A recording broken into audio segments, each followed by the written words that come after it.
안녕하세요. 복음은 지금의 여승훈 목사입니다. 세계 정치에 공통된 논리가 한 가지 있습니다. 그것은 개혁입니다. 세계 대부분의 나라는 정권이 새롭게 바뀌면 보수이든지 진보이든지 상관없이 개혁을 부르짖습니다. 그런데 그 개혁이 기대만큼 성과를 거두지 못하는 경우가 참 많습니다. 이것은 정치 세계만 그런 것이 아닙니다. 기독교도 마찬가지인 것 같습니다.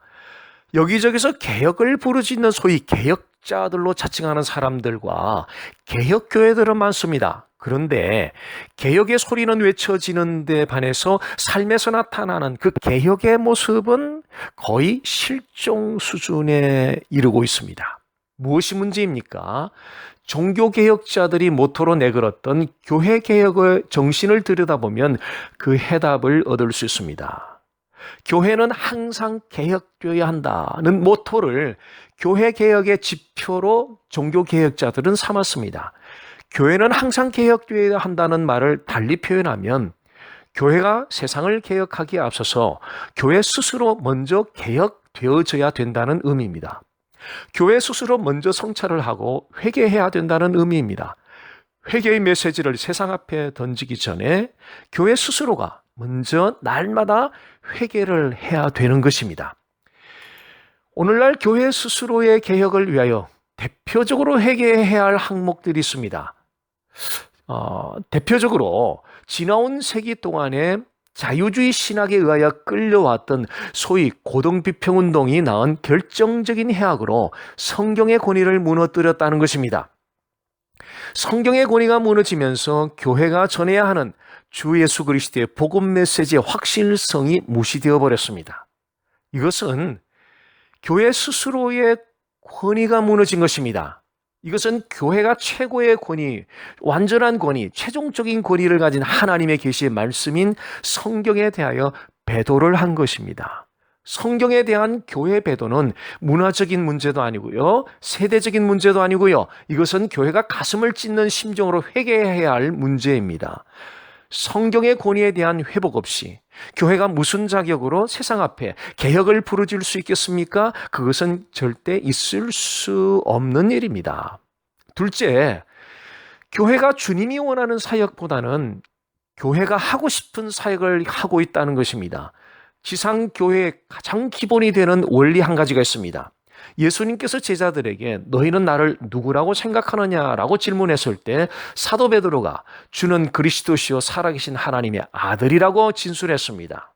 사도 베드로의 진술을 들으신 예수님께서 대단히 중요한 말씀 한마디를 하셨습니다. 내가 내 교회를 세우리니 I will build my church.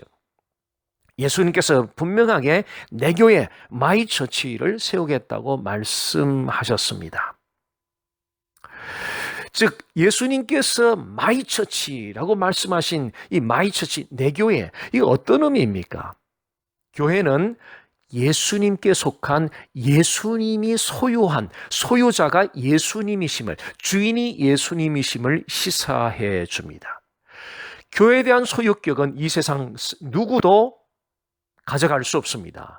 교회에 대한 소유격은 오직 예수님만 가져갈 수 있습니다. 다시 말하면 여러분이 섬기는 교회들은 여러분이 얼마나 오랫동안 섬겨왔는지, 여러분이 얼마나 헌신적으로 섬겨왔는지 상관없이 여러분이 섬기는 그 교회들은 여러분 자신의 교회가 아니라, 여러분 자신의 소유가 아니라 바로 예수님이 소유하는 예수님의 교회입니다.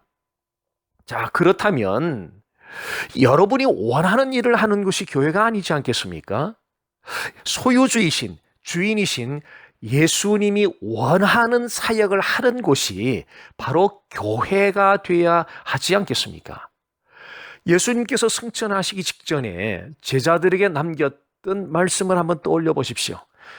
성령이 너희에게 임하시면 너희가 권능을 받고 예루살렘과 사마리아와 유대와 땅끝까지 이르러 내 증인이 되리라.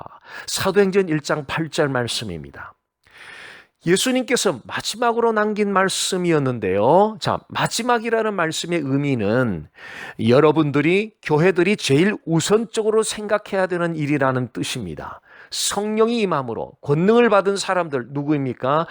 예수 그리스도를 믿는, 그렇게 해서 성령으로 충만한 예수 그리스도의 제자들, 그리스도인들입니다.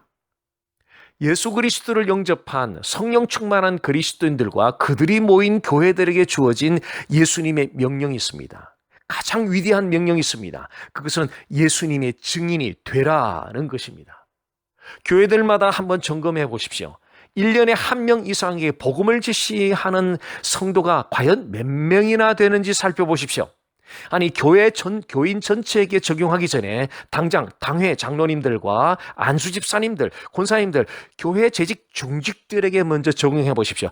과연 1년에 한 번 이상 예수님의 복음을 전하는 그 재직이 과연 몇 명이나 되겠습니까? 자신할 수 없는 질문일 것입니다. 미국 내에 한인 교회들이 많이 가는 단기 선교지가 멕시코입니다. 그런데 한인 교회들이 있는 지역에는 멕시코 사람들이 어디든지 많이 살고 있습니다. 지역 내에 가깝게 살고 있는 멕시코 사람들에게는 평소에 복음 제시 한번 하지 않는데 왜 그렇게 멕시코 현지에 가서 단기 선교하는 일에는 대단한 열정을 내고 그렇게 거창한 투자를 하는 것인지 저는 묻고 싶습니다. 제가 말씀드리는 의도는 단기 선교의 무용론을 말씀하는 것이 아니라 지역 내에서 이루어지는 그 전도의 열정이, 생활에 대한 그 전도가 단기 선교지로 연결이 되어서 그렇게 선교 사역을 감당해야 되지 않느냐는 그런 의미입니다. 자, 예수님이 제일 원하는 일은 예수님이 가르쳐 주신 주기도문에도 나타나 있습니다. 뜻이 하늘에서 이루어진 것 같이 땅에서도 이루어지이다. 하늘에서 이루어진 뜻이 무엇입니까? 죄로 말미암아 타락한 인류를 구속하기 위하여 하나님 아버지께서 세우셨던 구속의 플랜들, 계획들입니다. 하나님 아버지께서 세우셨던 바로 구속 계획이 땅에서도 이루어진다는 것이 무슨 뜻입니까? 그리스도인들과 교회들이 그리스도 안에서 성취된 하나님 아버지의 구속 계획을 성령의 인도를 따라 사람들에게 전할 때 그들이 회개하고 주께로 돌아오는 순간 바로 그때가 하나님의 뜻이, 하늘의 뜻이 땅에서도 이루어지는 순간입니다. 바로 그 하나님의 뜻이 지역마다 세워진 교회들을 통하여 사람들이 주께로 돌아오게 하는 것이 예수님이 제1로 원하는 사역입니다. 교회가 지역 커뮤니티 속에서 전도하지 않는 것은 분명히 회개해야 합니다. 왜냐하면 예수님이 원하시는 일을 하지 않는 불순종의 죄를 짓고 있기 때문입니다. 교회는 운영하는 데 목표가 있지 않습니다. 교회를 운영하는 데 목표를 두면 비즈니스를 하면 됩니다. 그러나 교회 목표는 운영이 아닙니다.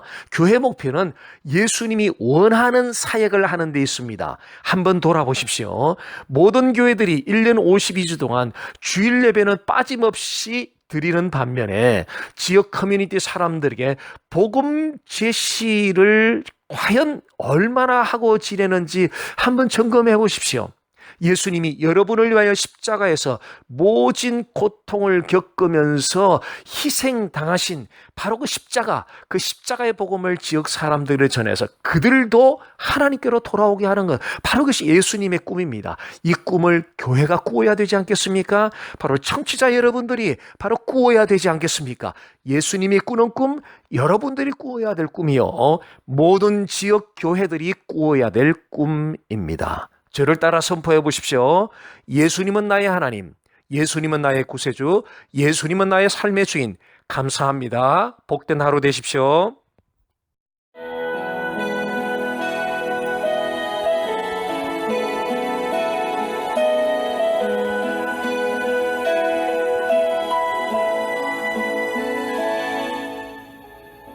지금까지 베이커스필드 아름다운 교회 여승훈 목사님께서 말씀해 주셨습니다.